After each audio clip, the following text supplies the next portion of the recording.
Let's just get you our top story, and this is in regard to the United Nations Security Council that's going to be meeting today in order to discuss the escalating tensions between India and Pakistan following the attack that took place in Pahalgam on the 22nd of April. This comes a day after Pakistan's Foreign Office said that it informed the World Security Body about India's aggressive actions, its provocations and provocative statements that have been made, Radhika.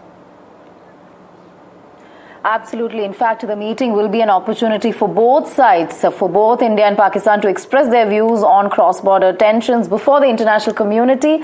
The UN Security Council had, of course, condemned in the strongest terms the terror attack in which 26 civilians were killed.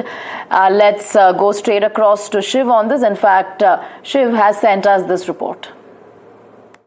Pakistan has knocked the doors of the United Nations Security Council seeking a closed meeting of the 15-member Security Council over the India-Pak situation. It comes nearly 2 weeks after the Pahalgam terror attack, which has seen a steady routine of escalations, mostly from Pakistan's side. India has only been responding to those provocations.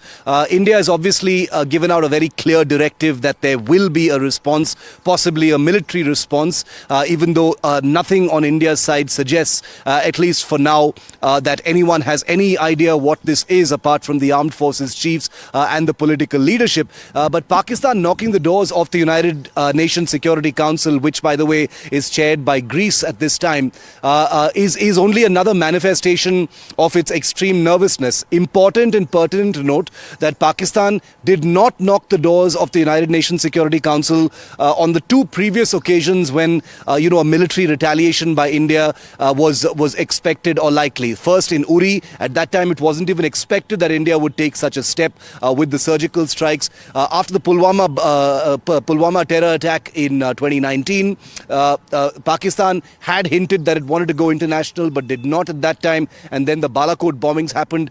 This time India has already hit Pakistan with multiple punitive measures, including most notably the Indus Waters Treaty suspension, as well as several other measures. The shutting off of certain dams, as is being reported, appears to have been the last straw as far as Pakistan going to the United Nations Security Council is concerned. Also important to note that the UNSC had issued a statement a couple of days ago condemning the terror attack, but pertinently not naming Pakistan. That is understandable because the investigations are still on, and the Pakistan is a non-permanent member of the United Nations Security Council. But remember that the United Nations has prevaricated, obfuscated, been extremely ambiguous, has a very ambiguous track record as far as proscribing Pakistani terrorists is concerned. It has taken a great deal of effort by the international community led by India for the UN to even